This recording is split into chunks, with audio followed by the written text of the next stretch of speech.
Alright guys, welcome back to Shiva Cosmos. Okay, we're starting off with the Kraken. Kraken's not really gonna do anything. He's probably just gonna die. I was initially not gonna make a video about the event, because I thought it wasn't that difficult in my opinion. But I did notice a lot of people were struggling to beat it, despite having meta characters, like Lena or Noah. So I thought I might as well. Healing won't keep up if you keep getting diamond attacks and diamond dust. That's why, like, even if you have meta characters, not necessarily a free win or a guaranteed victory. My first run was Freya, Agrias, and Renoa, but I had to waste like 8 turns to get the healing requirement. But I still beat it without any resets or anything, so it wasn't too bad. I did end up pulling Sarah, but was not actually planning to pull her, because to me, I think supports and utility characters like Agrias here, they do last a very long time. But I'm not going to showcase her here because I think she'll also make the fight really too easy. Okay, and then we have Tear Eyes here. Also for mechanics, they don't really have anything to watch out for. If you kill one, the other one, it gets a little bit stronger, but not really. You're just going to kill them before they do anything. And then the whole fight overall is fairly short, 65 turns. However, you do want to save some abilities, especially if you're going in with units like Golbez, because you can't just spam away or you're just going to run out. You want to bring Ifrit, because the last wave is weak to fire. And then the next few units coming up, Zack and Vayne, I'm not really planning to pull on them either. Just with tickets maybe, but who knows, anything can go. Yeah, so I ended up pulling for Sarah, just because she lasts such a long time. Okay, so Shiva's here.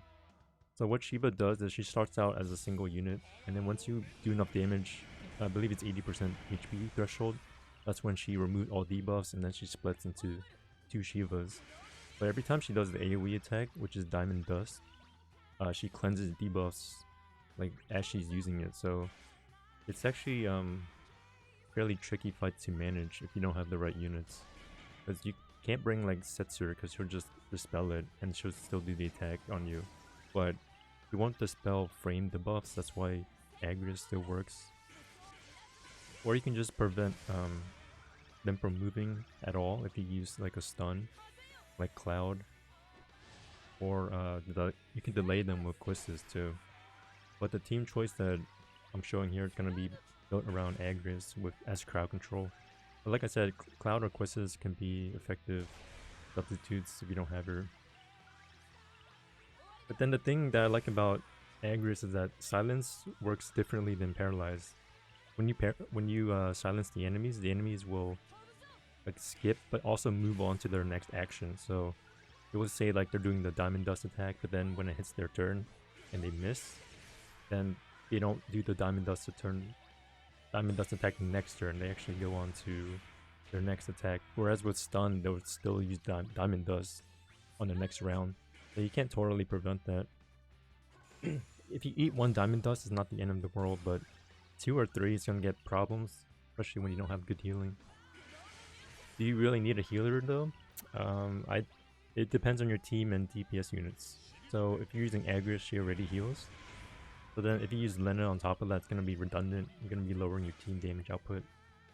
Freya has bonus healing as well, so she's really good here. She also has great damage, so Freya is definitely recommended from me. And then when you see, as you see, we're stun frozen here.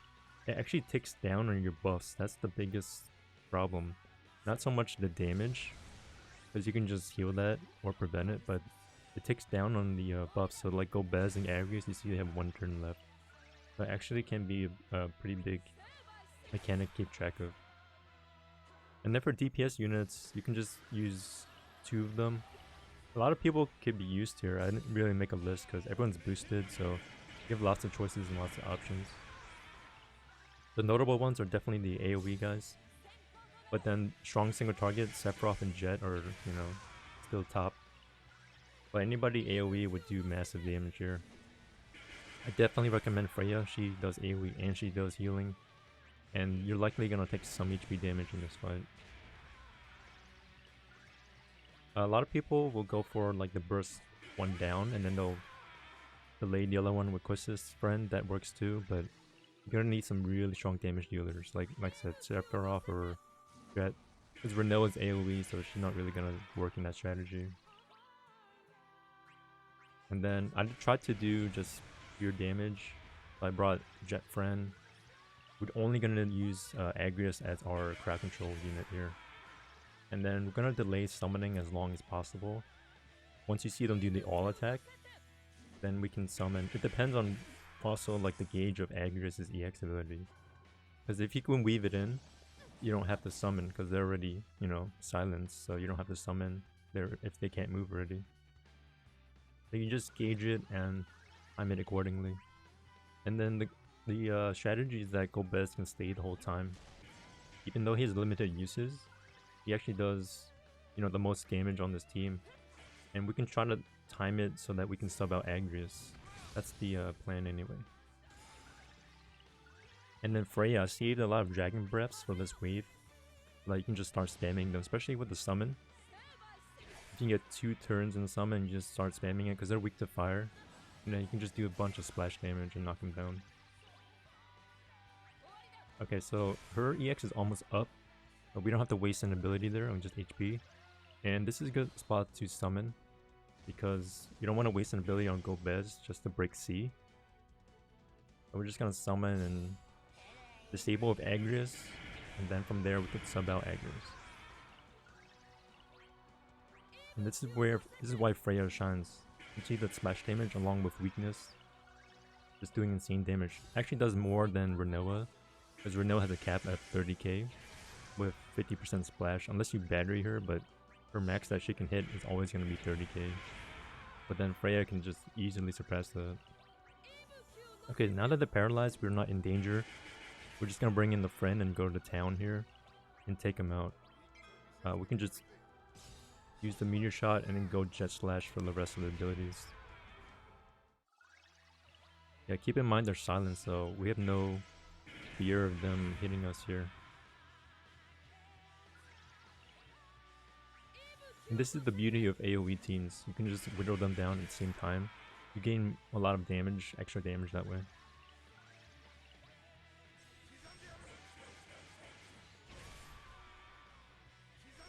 Jet's still doing some good damage.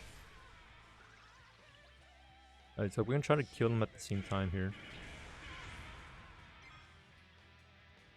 Okay, only one more skill, and that's it. Yeah, the fight's not too bad in my opinion if you can control it and you know what to bring.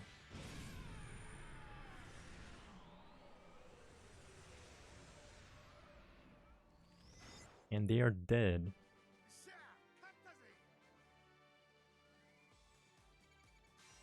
Not bad, not bad.